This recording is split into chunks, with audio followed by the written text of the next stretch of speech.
Radio Manav Rachna 107.8 FM मैं हूं दीक्षा आपके साथ और टाइम हुआ एक बार फिर से प्रोग्राम ऑल इज वेल का। एक ऐसा प्रोग्राम जो आपके लिए लेकर आता है कुछ खास इन्फॉर्मेशन आप ही की हेल्थ से जुड़ी हुई, और इस प्रोग्राम को आप तक लेकर आते हैं SSB heart and multi speciality hospital Faridabad. और आज जिस टॉपिक पर हम बात करने जा रहे हैं वो एक ऐसा टॉपिक है जिसके बारे में अक्सर हम बात करते हैं। हमने बहुत सारे सेलिब्रिटीज़ को भी देखा है जिनकी लाइफ में ऐसे चेंजेस आए हैं क्योंकि ये ख़ास मेडिकल फैसिलिटी उनकी लाइफ को आसान बनाने में कामयाब रही है, और अब आम इंसान भी इस सुविधा का फ़ायदा उठा रहा है। आज हम बात करने वाले हैं ओबेसिटी की, और ओबेसिटी को कंट्रोल करने वाली बेरियाट्रिक सर्जरी के बारे में। वो एक सर्जरी जिसे आम भाषा में कहा जाता है कि पतले होने के लिए ये सर्जरी कराई जाती है, लेकिन सिर्फ पतला होना इसका लक्ष्य नहीं होता, इससे बहुत सारे और भी फ़ायदे होते हैं। और क्या ये सर्जरी बहुत ज़्यादा कॉम्प्लेक्स होती है? क्या कुछ इसमें प्रॉब्लम्स आ सकती हैं? ऐसी कुछ बातें हम जानना चाहते हैं हमारे हेल्थ एक्सपर्ट से। हमारे साथ स्टूडियो में मौजूद हैं doctor Sushant Vadhera, senior consultant general laparoscopic and bariatric surgery, SSB heart and multi speciality hospital Faridabad. तो डॉक्टर साहब बहुत बहुत स्वागत है आपका रेडियो मानव रचना में। Thank you so much. सबसे पहले मैं आपसे ये जानना चाहती हूँ, इससे पहले कि हम बेरियाट्रिक सर्जरीज की बात करें, हम ओबेसिटी को थोड़ा डिटेल में जानना चाहेंगे कि क्या ओबेसिटी जो मोटापा होता है जिसको हम हिंदी में बोलते हैं, ये एक्चुअली में है क्या? क्योंकि कई बार इंसान की हाइट ठीक ठाक होती है और उसका हल्का सा वजन बढ़ जाता है तो वो अपने आप को ओबीस समझने लग जाता है। तो एक्चुअली में ओबीस कैटेगरी में कौन कौन से लोग आते हैं? सो एज पर अगर आप देखेंगे WHO ने जो एक गाइडलाइन दिया था हेल्दी वेट का, that was BMI, body mass index, की एक इंसान की जो हाइट होती है और इंसान का जो वेट होता है, हाइट के हिसाब से वेट होना चाहिए, वेट के हिसाब से हम हाइट तो चेंज नहीं कर सकते। सो फॉर इजी रेफरेंस, एक वुमन की हाइट, जितने हाइट आप सेंटीमीटर्स में लें और उसमें से आप 105 हटा दें तो वो आइडियल वेट माना जाएगा, और एक मेल के लिए -100 करेंगे फ्रॉम हाइट इन सेंटीमीटर्स। ये एक रफ आपके लिए एक जनरल एस्टिमेट देने के लिए to get a healthy range.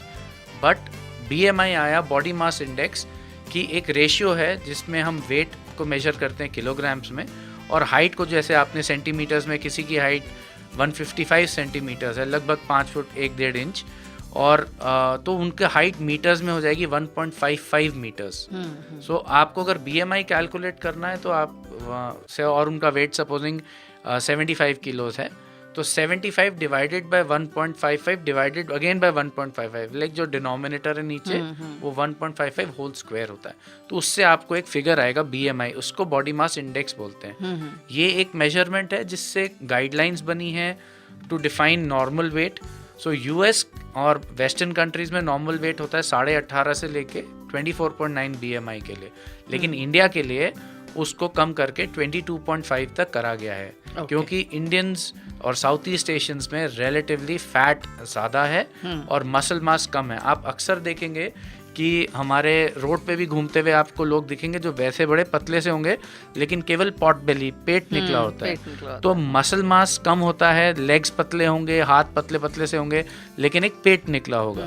तो वो दर्शाता है कि जब आपकी बॉडी में रिलेटिवली फैट का परसेंटेज ज़्यादा है, मतलब, और वो भी सबसे खतरनाक होता है अब्डोमिनल फैट, क्योंकि ये जो अंदर का फैट है वो आपके लिवर, आपके पैंक्रियाज, आपके इंटेस्टाइन्स, फीमेल्स में अराउंड द ओवरीज होता है।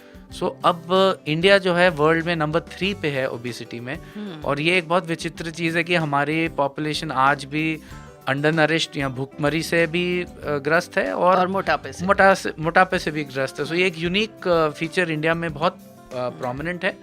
और शेयर नंबर्स की बात करें, so now obesity is touching up to 10 crore plus people, and that is a massive number. Obesity को अगर हम डिफाइन करेंगे तो अगर आपका वेट 22.5 BMI से लेके 25, कुछ स्टडीज बोलते हैं 27.5 तक है, तो वो हम उसको ओवरवेट बोलते हैं। 22.5 से 25 तक overweight, 25 and above is class 1 obesity for Indians all the way. और यही चीज़ US में 30 BMI तक हम उसको क्लास 1 बोलते हैं, बिकॉज हमारा मसल मास कम है, इसलिए हमारे रिलेटिवली लेस वेट पे वो सारे फीचर्स दिखने लग जाते हैं जो उनके अंदर हायर वेट पे दिखेंगे, क्योंकि हमारा मसल मास कम होता है। एंड बाय एंड लार्ज 30 के ऊपर आप BMI अगर इंडियन कॉन्टेक्स्ट में देखेंगे तो 30 के ऊपर हम बोल देंगे कि आप ओबीस कैटेगरी में आ गए, क्लास 1 ओबेसिटी, 35 के ऊपर क्लास 2, और 40 BMI के ऊपर अब क्लास 3 या मॉर्बिड ओबेसिटी। अब ये एक बड़ी इंटरेस्टिंग चीज़ है कि कोई ऐसी बीमारी नहीं है जिसके नाम से पहले मॉर्बिड मतलब जिसमें फियर ऑफ डेथ होता है। तो इसका ये मतलब होता है कि 40 BMI पे ओबेसिटी खुद में एक बीमारी बन चुकी है जो आपका जानलेवा हो सकती है। और ये पाया गया कि 35 BMI के ऊपर बहुत सारे पेशेंट्स को एसोसिएटेड मेडिकल प्रॉब्लम्स इनफैक्ट 30 के ऊपर भी शुरू हो जाती हैं, जैसे डायबिटीज़ जो ओबेसिटी से रिलेटेड है, टाइप 2 डायबिटीज़ जो अडल्ट्स में होती है, हाइपरटेंशन जो BP जो कंट्रोल नहीं हो रहा, स्लीप एपनिया जो बहुत स्नोर करते हैं और रात में स्नोर करते हुए उनका सांस बीच में अटकता भी है और वो दिन भर नींद की झपकी में रहते हैं, उनको समझ नहीं आता कि हम रात को तो सोए थे 8 घंटे लेकिन दिन में भी वो नींद का सुरूर में रहते हैं। जॉइंट्स जल्दी ख़राब हो जाते हैं, बैक एक जल्दी हो जाता है शुरू। So it affects all the body. Females में PCOD बहुत कॉमन है और लोअर BMI पे इंडिया में इसलिए PCOD होता है बिकॉज इंट्रा एब्डोमिनल फैट के। आज आप ये देखेंगे कि जो पहले एक लेडी के लिए पेयर शेप बोलते थे कि भाई चेस्ट 36 24 36 जो मेजरमेंट होती थी क्लासिकल ब्यूटी की, वो खाली ब्यूटी के लिए नहीं है, वो एक हेल्दी मेजरमेंट भी है बिकॉज आप वेस्ट बाय हिप रेशियो देखेंगे। सो 24/36 अगर आप कैलकुलेट करेंगे तो that's a healthy waist by hip ratio. But क्या होता है आज इंडियन विमेन में भी आप देखेंगे कि ऊपर से देखिए बॉडी स्लिम है लेकिन पेट पे वेट आ रखा है। So the girl is wearing jeans, उसमें उसका पेट आ रखा है बट लेग्स वेग्स एकदम स्लिम है। So that is unhealthy and those women will definitely have some amount of PCOD and in fact obesity की वजह से नंबर 1 कारण में आ जाता है इनफर्टिलिटी के लिए। कि लोगों को ये समझ ही नहीं आता कि patients are obese, they have gone over 35 BMI and वो इनफर्टिलिटी ट्रीटमेंट के लिए जाते हैं जबकि पहले उन्हें ओबेसिटी कम करनी चाहिए ताकि फर्टिलिटी वो नेचुरली हो जाएगी। एग्जैक्टली। एंड यूके तक में आप माने कि NHS अगर आपका BMI 35 से ऊपर है तो आपको इनफर्टिलिटी ट्रीटमेंट की अलाउंस नहीं है। वो मना कर देते कि no, you have to lose weight, get your BMI under 30, तभी आप IVF के लिए जा सकते हैं, नहीं तो IVF मत। बट हमारे यहाँ पे unfortunately people go blindly into all the procedures, so which causes a lot of strain, complications plus as well. Failure of the procedures. Doctor Sushant, अब बेरियाट्रिक सर्जरी, सबसे बड़ा एक कन्फ्यूजन ये होता है लोगों को जब हम बात करते हैं कि ये वो सर्जरीज हैं जिनसे आपका वज़न कम होता है, क्योंकि वज़न कम करने को लेकर लोगों को जिमिंग समझ आती है, उन्हें डाइट समझ आती है, उन्हें एक्सरसाइज समझ आती है, योग भी समझ आता है, लेकिन सर्जरी जो है ना, बॉडी के अंदर किसी भी तरीके का कट लगना, प्रॉपर सर्जरी होना, ये अपने आप में थोड़ा सा डरा देता है। तो ये सर्जरी का प्रोसेस क्या होता है और कौन से लोग करा सकते हैं, ये मैं आपसे अब जानना चाहती हूँ दोबारा से। सो अगर आप ये देखें, जैसे हमने पहले बताया कि आपका आइडियल बॉडी वेट के हिसाब से हम एक BMI कैलकुलेट करते हैं। सपोजिंग आपकी हाइट 165 सेंटीमीटर्स है, आप एक लेडी हैं जिसका आइडियल बॉडी वेट 60 होना चाहिए और आपका वेट लगभग 100 kgs है, तो आप लगभग 40 किलो ओवरवेट हो गए, over your ideal body weight. अब अगर मैं आपको मैग्नीट्यूड समझाऊं प्रॉब्लम का, तो अगर आप सब लोग कैलोरीज के बारे में जानते हैं तो 1 ग्राम फैट आप गूगल पे देखेंगे वो 9 कैलोरीज एनर्जी देता है। तो आप देखें 1000 ग्राम फैट में 9000 कैलोरी हुई, 1000 ग्राम मतलब 1 किलो। तो अगर आप 40 किलो फैट आपके पास ऊपर है तो 40 इंटू 9000 अगर आप मल्टीप्लाई करेंगे तो आंसर आएगा, सब लोग करेंगे, इट इज 3,60,000 नॉट 36,000। तो 3,60,000 कैलोरीज आपके पास एक्स्ट्रा है। अब पहली बात, अगर आप 40 किलो ओवरवेट है अपने बॉडी से, पहली बात तो आप अच्छे से इतनी एक्सरसाइज नहीं कर पाएंगे, ना आप मूव कर पाएंगे, ना कुछ। आपको भूख तो लग रही है लेकिन आप बर्न नहीं कर पाएंगे इतनी जल्दी। अगर आप बर्न कर भी दें तो आप 1-1.5 घंटा जिम कर भी दें तो आप 360 कैलोरी, मैं बहुत लीनियंटली बता रहा हूँ, इतनी नहीं बर्न होंगी, बट 360 कैलोरी अपने बर्न कर भी ली तो अगर आप 3,60,000 को 360 से डिवाइड करेंगे तो आंसर आएगा 1000, 1000 दिन, लगभग 3 साल। सो ये मैग्नीट्यूड समझ, शायद तब जब आप और ज्यादा गेन ना करें खाएं और उस पर कंट्रोल करना है। सो तभी, so basically what is happening, ये जो कैलोरी एक्सेस है 3,60,000 का, अब होता क्या है, जब आप एक चक्रव्यूह में फंस गए हैं सो आपका ब्रेन इसको रजिस्टर नहीं करता है, और there are hormonal changes which happen आपकी बॉडी में, और ये हार्मोन्स निकलते हैं आपके स्टमक जो अंदर होता है, स्टमक विच इज मैदा या आमाशय, और आपके इंटेस्टाइन से कुछ हार्मोन्स निकलते हैं जो आपके ब्रेन को शांत नहीं होने देते हैं। हिसाब से तो आपके ब्रेन को लगना चाहिए भाई इतनी एनर्जी हमें क्यों खाना है, लेकिन अगर आज हम बोलें कि आपको हम चेयर से बांध दें और आपको केवल पानी दें, आप मरेंगे नहीं। मैं आपको अश्योरेंस दे रहा हूँ कि आपके अंदर इतना रिजर्व है कि अगर आप मैं कहता हूँ कि आपको 1500-1200 कैलोरी पर डे भी देना है तो 300 दिन आपकी कैलोरीज चल जाएंगी, आप मरेंगे नहीं, केवल पानी दें आपको, आपके अंदर इतना एनर्जी पड़ा है, लोग ये समझ नहीं पा रहे। सो होता क्या है कि वो एनर्जी आपके अंदर एक्स्ट्रा है और आपकी भूख लगती रहती है, बिकॉज हंगर हार्मोन आपके स्टमक से रिलीज होता है और इंटेस्टाइन्स में से कुछ हार्मोन्स रिलीज होते हैं। सो सर गंगाराम हॉस्पिटल में हम पहले थे तो हमने इंडिया की पहली पायनियर रिसर्च करी थी कि डायबिटीज़ कैसे इससे ठीक होती है, and we actually measured the levels of these hormones and hunger hormone जो होता है एक हफ्ते में 90% कम हो जाता है। By this surgery, we remove a part of your stomach. This surgery, bariatric surgery, group of surgeries है जो हम दूरबीन से करते हैं। यही मैं आपसे पूरा प्रोसेस जानना चाहती हूँ सिंपल सी भाषा में, क्योंकि हमारे लिसनर्स जो सुन रहे हैं कहीं ना कहीं उनको ये नहीं समझ आता और लोग समझा ही नहीं पाते शायद कि ये सर्जरी आखिर होती कैसे। क्या आप बिल्कुल जैसे नॉर्मल सर्जरीज होती हैं कट लगा के और फिर वो फैट कम करना, या फिर हमने वो सर्जरीज नेट पे देखी हैं कि उसमें से फैट जो है वो सोल्यूबल तरीके से निकल रहा है, क्या होता है ये सर्जरी का प्रोसेस? सो वो जो आपने देखा था फैट निकालते हैं वो स्किन के नीचे का फैट होता है, वो लाइपोसक्शन होता है, वो इंच लॉस सर्जरीज है। वो होता है कि अगर आप कॉस्मेटिकली 4-5 किलो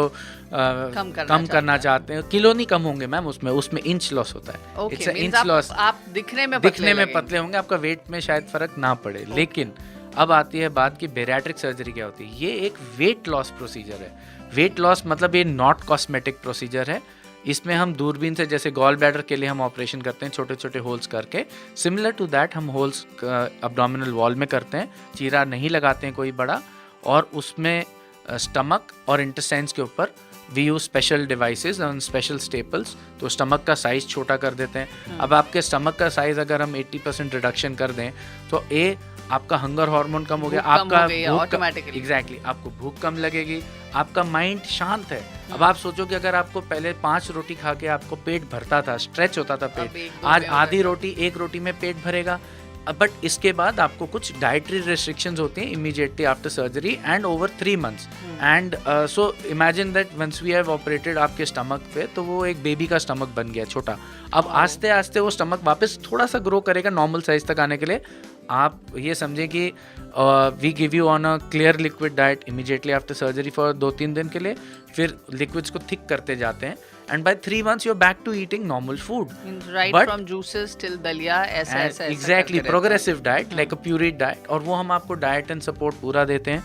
3 months बाद आप एक नॉर्मल डाइट पे घर के खाने पे आ जाते हैं, बट अमाउंट्स छोटे हो जाते हैं। आप अगर पहले 5 रोटी खाते थे, आज आप एक छोटी रोटी खाएंगे, थोड़ी सी वो खाएंगे, आपका पेट भर जाएगा, आपका मन शांत होगा। मतलब अल्टीमेटली इसमें आपने पेट का साइज छोटा किया, पेट का साइज छोटा। अब क्या होगा दैट जो एक्स्ट्रा, अब आपके अंदर एनर्जी कम जाएगी। अब आपके अंदर जो 3,60,000 कैलोरी, अगर आप आज 2,000 कैलोरी खाते हैं in for example you are taking 2,000 calories sustain करने के लिए अपने आप को, तो आज हमने डेफिसिट क्रिएट कर दिया कि आपको हम 800 कैलोरी ही खा पाएंगे आप।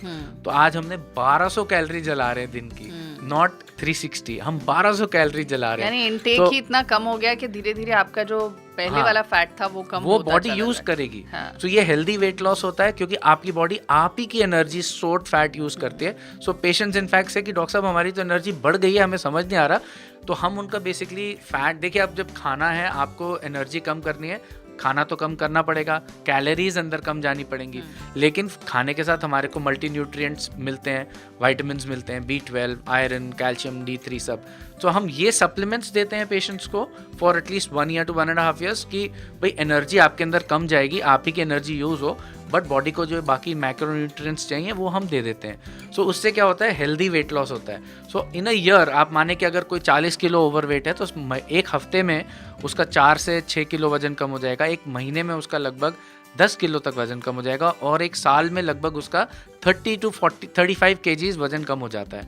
एंड ये आप देखें कि अगर डायबिटीज़ की बात करें, so people we have operated on patients who are on 200 units of insulin भी लेते थे एक दिन का, and they have slowly gotten off insulin. और जो लोग बहुत सारी मेडिसिन लेते हैं बीपी के लिए, या जो लोग बहुत स्नोर करते हैं, जिनका रात में स्नोरिंग ऐसी होती है कि लोग कहते हैं यार शेर जैसे स्नोर करते हैं, तो सांस भी रुकते हैं, वो स्लीप एपनिया होता है जो कि बहुत डेडली बीमारी है। और आप बहुत सारे लोग कहेंगे जी वो बंदा तो सोते सोते मर गया, क्योंकि पता ही नहीं चलता, क्योंकि वो स्नोर कर रहे थे, आज उन्होंने स्नोर नहीं किया, लोगों को लगा शांति से सो रहा है। वो मर चुके होते हैं, सडन डेथ हो जाती है। और अगले दिन क्योंकि बॉडी गर्म रहती है, क्योंकि रज़ाई में होती है, तो लोगों को पता नहीं चलता है। सो ये आप हिस्ट्री लेंगे तो बहुत सारे ओबीस लोग they die suddenly because of this reason. So bariatric surgery के बाद ये स्नोरिंग भी बंद हो जाती है within 15 to 20 days. People on BiPAP, they are off BiPAP. इसका एक weight loss independent mechanisms है for diabetes की क्योर, for BP की क्योर, और इसी की वजह से एक पूरी नई जिंदगी पेशेंट को मिल जाती है। एंड उसके बाद हम पेशेंट्स हमसे अक्सर पूछते हैं कि डॉक्टर साहब वापस तो नहीं वेट आएगा।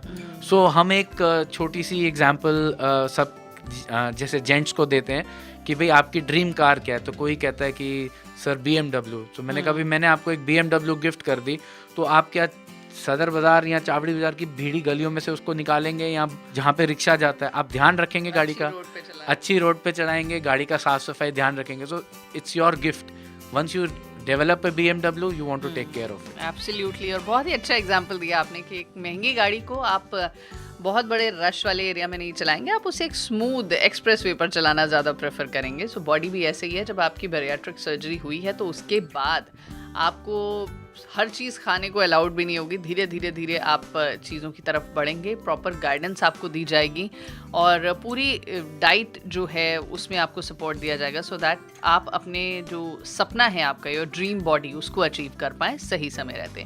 सो डॉक्टर साहब, इसमें जो वेट है वो एकदम से कम नहीं होता, it will reduce slowly and gradually. Yes, that's why it is called a healthy weight loss. आपकी बॉडी अपना ही फैट यूज कर रही है। जो हमारा स्टोर्ड फैट है वो हमारे लिए फॉरेन नहीं है, हमारी बॉडी का, तो वेस्ट नहीं होता। तो हमारी बॉडी को एनर्जी पूरी, आप सोचिए कि उसने अगर 100 ग्राम यूज किया तो उसको पूरी 900 कैलोरी मिल रही है। ये नहीं कि 100 ग्राम बाहर से फैट खा रही है तो उसको जो है 700 कैलोरी ही मिल रही है, क्योंकि कुछ वेस्ट हो रहा है। इसमें बॉडी, इसलिए पेशेंट्स फील वेरी एनर्जेटिक, क्योंकि वो फैट पूरा यूज होता है, मतलब उसमें कोई वेस्टेज नहीं है, वो ऑलरेडी प्रोसेस करके ही आपकी बॉडी में पड़ा है। सो that way it is a healthy weight loss. Okay, so doctor साहब अब बात करते हैं कुछ एलिजिबिलिटी की और कुछ उम्र की और कॉम्प्लिकेशन की भी, क्योंकि जहाँ पर हम इतने खुश हो रहे हैं इस सर्जरी को लेकर, वहाँ पर कॉम्प्लिकेशंस भी आती हैं। और कुछ मैं लोगों के ऐसे जिक्र भी आपके सामने करना चाहूँगी जिनकी सक्सेसफुल सर्जरीज हुई हैं। बहुत सारे सेलिब्रिटीज़ ऐसे रहे हैं, लेकिन कुछ लोग ऐसे भी रहे हैं जिनकी सक्सेसफुल सर्जरीज नहीं हुई हैं और उनकी डेथ हो गई है या उनका वेट जो है वो उतना कम नहीं हो पाया है। सो ये भी रीजंस होते हैं बहुत सारे टेक्निकल। आप बताइए हमें इसमें क्या सच है। सो बेसिकली जो ये सर्जरी होती है, इसकी एलिजिबिलिटी के लिए आपकी एज होनी चाहिए usually above the age of 18 और in certain special cases in the age above 15 to 70 तक। बट स्पेशल केसेस में now it has expanded. The youngest bariatric surgery patient has been 5 years of age. Oh, just 5 years. एक genetic cause of obesity होता है, Prader-villi syndrome. बहुत वो healthy, बहुत ज़्यादा मोटा बच्चा हाँ, होता तो वो बच्चा ही बचपन से होगा और वो मिल्क भी ज़्यादा खाएगा। उसके अंदर ये हंगर हार्मोन्स इतने ज़्यादा तरीके से बड़े होते हैं कि उसको समझ ही नहीं आता। वो खा खा के उनका, आप देखेंगे बहुत सिक बच्चे होते हैं। उससे भी छोटे बच्चों की सर्जरी हुई है and they have lived normal life. We have also operated on a 18-year-old who was 130 kilos and उसके गॉल ब्लैडर में भी 42 mm का गॉल स्टोन भी था, तो उसको हमने किया and he got his life back. उसकी सैचुरेशन एकदम 60% होती थी, बड़ी मुश्किल से उसको ऑप्टिमाइज करके ऑपरेट किया and he is 70 kilos now and he is living his life.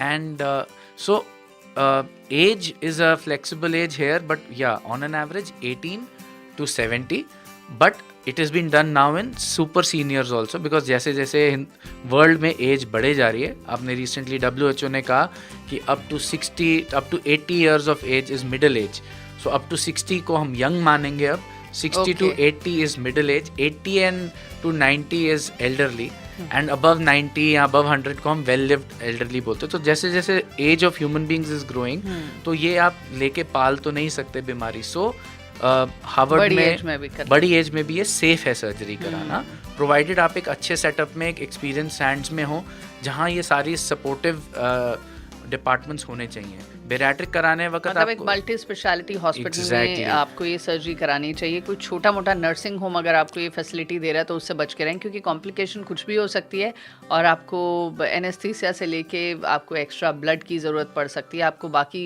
Heart care की सपोर्ट की ज़रूरत पड़ सकती है। सो ये सारी चीज़ें आपको दिक्कत दे सकती हैं, इसलिए आपको एक अच्छे, बड़े और एक काबिल डॉक्टर और हॉस्पिटल की तलाश ज़रूर करनी चाहिए? सो अ गुड बेरियाट्रिक सेंटर में सारे फैसिलिटीज़ रहने चाहिए। हमारे पास कार्डियोलॉजिस्ट होना चाहिए, हमारे पास पल्मोनोलॉजिस्ट होना चाहिए, गैस्ट्रोएंट्रोलॉजिस्ट होना चाहिए, diabetologist. So everybody works like a team कि पेशेंट में मल्टीपल मेडिकल प्रॉब्लम्स आएंगी तो उसको सपोर्ट करके and then the surgery picks up and it takes over. So ये तो इसके एलिजिबिलिटी हुई। अब आते हैं इनकी कॉम्प्लिकेशंस पे। देखिए, कोई भी सर्जरी आप कराएं तो जो जनरल एक सर्जिकल कॉम्प्लिकेशंस की बात करूंगा, उसके बाद मैं शॉर्ट एंड लॉन्ग टर्म बात करूंगा। शॉर्ट टर्म सर्जिकल कॉम्प्लिकेशंस होती हैं कि जैसे आप ब्लीडिंग, इन्फेक्शन हो जाना किसी भी छोटे से छोटे वुंड में।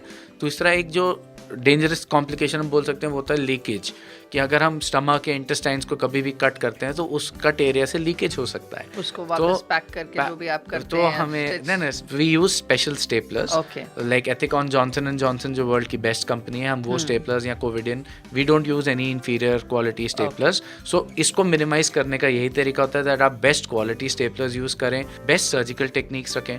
So the leak rate is almost touching zero in experience centres and तो ये आपको एक अर्ली कॉम्प्लिकेशन से। दूसरा होता है कि जो ब्लड क्लॉट्स बन जाते हैं, तो डीप वेन थ्रोम्बोसिस इन ओबीस पेशेंट्स में बहुत कॉमन होता है। तो हमारा एक बहुत स्ट्रॉन्ग प्रोटोकॉल है जो कि अगेन गंगाराम हॉस्पिटल में हमने डेवलप करा है and I have followed it through out my practice over the last 15 years that all patients are given blood thinner injection a day prior to surgery.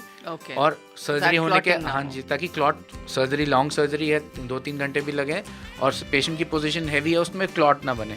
उसके बाद patient को हम सर्जरी के बाद तुरंत चला देते हैं। 4 घंटे के बाद पेशेंट चल रहा होता है। उससे क्या होता है कि पेशेंट को कॉन्फिडेंस भी आता है। तो इसमें पेन नहीं होता 4 घंटे के बाद? क्योंकि ये दूरबीन से ऑपरेशन हो रहा है, it is like laparoscopic gall bladder surgery, it's not that painful. So patients are encouraged to walk early and so that blood flow जल्दी हो, पेशेंट फील्स मेंटली बेटर कि हाँ मैं चल रहा हूँ, तो उसको कॉन्फिडेंस भी आता है।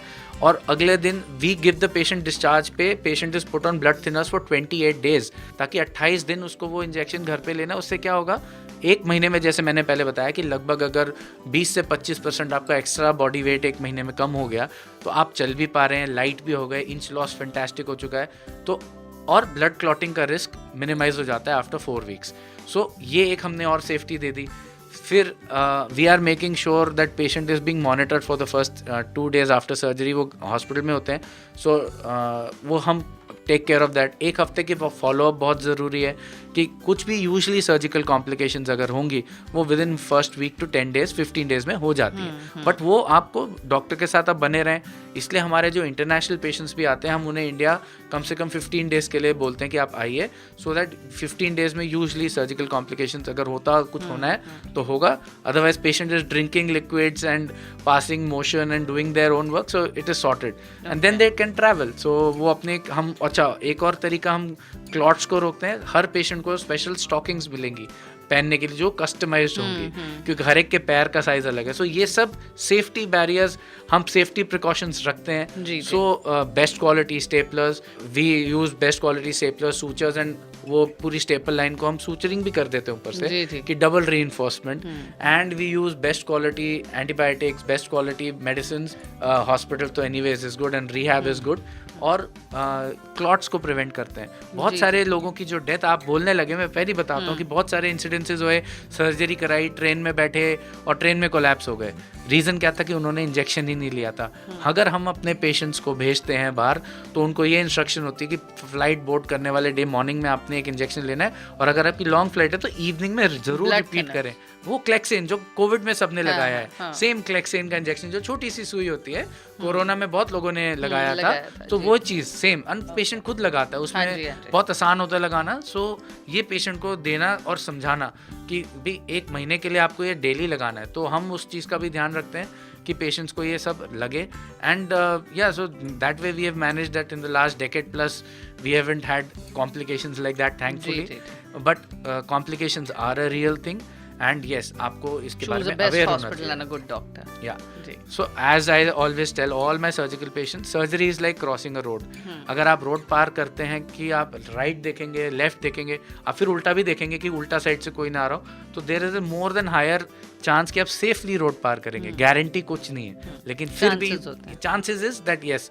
सो that is the same thing in surgery, that we have all safety checks in place, Okay. And if everything is as per the safety check, you should be sorted. और आखिरी और बहुत छोटा सा सवाल जिसका मैं चाहूँगी आप आंसर दें. हम सर्जरी की बात करें, बेरियाट्रिक सर्जरी, और कॉम्प्लिकेशंस की भी बात आपने कर दी है, वो भी आपने दूर कर दिए हैं कि ऐसे कॉम्प्लिकेशंस नहीं होने चाहिए. Choose a good doctor and multi speciality hospital, तो ये प्रॉब्लम सॉल्व हो जाती है. लेकिन कॉस्ट की अगर मैं बात करूँ तो क्या ये मेडिक्लेम्स में या जो गवर्नमेंट हेल्थ सर्विसेज होती हैं उनमें कवर होता है, और क्या कॉस्ट आती है? सो आज एक बड़ी इंटरेस्टिंग आपसे एक बात बोलूँगा कि people should realise number one thing, what is cost and what is value. So your health is invaluable, cost is money. But अब आप ये समझें कि ये 2019 से पहले बेरियाट्रिक सर्जरी इंश्योरेंस में कवर्ड नहीं थी, लेकिन 19 के बाद बिकॉज ये रियलाइज़ हो गया IRDA को एंड गवर्नमेंट को कि ये कॉस्मेटिक प्रोसीजर नहीं है, ये एक मेडिकल, एक it's a life saving procedure. So it is covered under insurance. Some insurance companies में वेटिंग पीरियड होता है, किसी में 3 years होता है, किसी में 2 years होता है, सम में don't even have. Some people are saying that they are covering from day 1, but that depends on the insurance provider.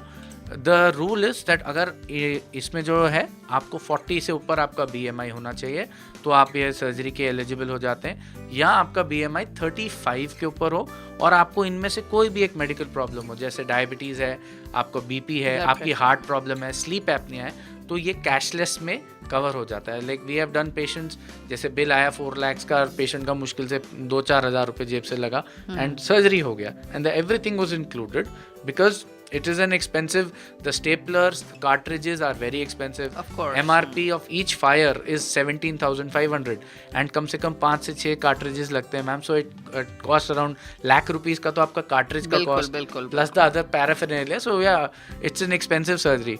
Now the good part, CGHS, ECHS, all government panels, CGHS, ECHS, and they are covering this surgery, and not from now, they are covering since 2012. People are not aware. Government of India realized that bariatric is not a cosmetic procedure, and they put it in the central government health scheme in 2012. It's for the health benefit, of course. Yes. So because it is US में भी bariatric insurance में इसलिए आया था because एक young आदमी या young औरत जिसको इतनी obesity है, उसका इनको डायबिटीज़ और घुटने जल्दी खराब हो जाएंगे, स्लीप एपनिया होता रहेगा, उसको लाइफ लॉन्ग ट्रीट कर, उनको लाइफ लॉन्ग उसको फ्री देना पड़ेगा. So it was cheaper for them to cover the bariatric rather than कि हाँ ये करा दो, so the patient is free from his disease and then fine he lives his good life. So it was cheaper for the companies. अगर आप economics भी देखें, so as I just said, cost versus value. आपकी जो दवाइयों का आपका खर्चा आता है, BP की, शुगर की और स्लीप एपनिया की मशीन का कॉस्ट आएगा, अगर आप उसको देखेंगे तो ये कुछ भी नहीं है कि ये कॉस्ट 3 लाख 3.5 लाख रुपए. आप रूम कैटेगरी आप करेंगे तो 4 lakhs even higher it can go, but depending on the room category. So ये कवर हो जाए और आपकी लाइफ वापस आ जाए, so you can get back to effective work. People are not able to work because of that level of obesity. They can't work, they can't perform. So they are able to do all their work. So वो जो आपने, अगर आप सोचें आपने पैसा खुद भी लगाया है, आपकी हेल्थ वापस आ गई, which is invaluable. So cost versus value. That is something we all need to. फिर भी ओवरऑल एक अमाउंट जो एक अगर कोई व्यक्ति हेल्थ इंश्योरेंस नहीं ले रहा है तो उसको क्या? So it around 3 lakhs to going 3 to 5 lakhs. 3 to 5 or maybe depending on what room category you are selecting. Okay. So if you want a super suite and a big Luxury. room, then luxury. Support. So yeah. Okay. So everything can be तो provided. Surgery जो है वो 3 से 5-6 लाख में हो जाती है easily, और एक ठीक ठाक सा रूम भी आपको मिल जाता है, आपकी केयर भी हो जाती है. पोस्ट सर्जिकल कुछ चीज़ें हैं जिनका ध्यान आपको रखना पड़ेगा, जो डॉक्टर साहब हमें डिटेल में बता चुके हैं कि डाइट का बहुत ध्यान रखना है और ब्लड थिनर्स के इंजेक्शंस आपको लेने हैं, वो सब वो डॉक्टर्स बताते हैं. सो ऑफ कोर्स ये एक सर्जरी जो है बेरियाट्रिक सर्जरी अब कॉस्मेटिक सर्जरी नहीं है, ये ज़रूरत है क्योंकि बढ़ता हुआ वज़न भी बहुत सारी प्रॉब्लम्स लाता है, और अगर आप ओबीज कैटेगरी में आते हैं तो हेल्थ की बहुत सारी प्रॉब्लम्स लोगों को वैसे ही हो जाती हैं, इसलिए it's better to go for bariatric surgery instead of waiting for some heart surgery या कुछ और फ्यूचर में जो प्रॉब्लम्स हो सकती हैं। तो उससे अच्छा बेरियाट्रिक सर्जरी कराएं, लेकिन कॉम्प्लिकेशंस का ध्यान इसलिए रखें क्योंकि अगर हार्ट प्रॉब्लम या फिर डायबिटीज़ या हाई ब्लड प्रेशर है तो वो थोड़ी दिक्कत दे सकता है, पर उसके लिए एक्सपर्ट की एडवाइस बहुत ज़रूरी है। सो ऐसे हॉस्पिटल को सिलेक्ट करें जहाँ पर ये सारी सुविधाएं और एक्सपर्ट्स आपके लिए मौजूद हों, जो आपके किसी भी तरीके की तकलीफ में उसी टाइम आपके ओटी में मौजूद रहें। सो डॉक्टर सुशांत, बहुत बहुत शुक्रिया आप हमारे स्टूडियो में आए और बहुत सारी डिटेल्स आपने हमें बताई बेरियाट्रिक सर्जरी के बारे में, जो अभी तक लोगों को शायद इतनी डिटेल में नहीं पता था, वो आपने बताया है। Thanks a lot for coming. It was my pleasure. Thank you so much listeners. Stay healthy, stay best. बिल्कुल। तो प्रोग्राम ऑल इज वेल में आज बस इतना ही। इस पॉडकास्ट को आप सुन सकते हैं रेडियो मानव रचना के इंटरनेट रेडियो पर, यानी ऐप डाउनलोड कीजिए प्ले स्टोर में जाके, और पॉडकास्ट सेक्शन में ऑडियो पॉडकास्ट में आरजे दीक्षा के कॉलम में जाकर आपको ये सारी जानकारी मिल जाएगी, और ये पॉडकास्ट आप दुनिया में कभी भी कहीं भी किसी के साथ भी किसी भी वक्त शेयर कर सकते हैं ताकि वो भी हेल्दी रह सकें। फिलहाल ऑल इज वेल में इतना ही। मुझे दीजिए इजाजत। सुनते रहिए radio Manav Rachna 107.8 FM। Feel good, feel live. This is Diksha signing of.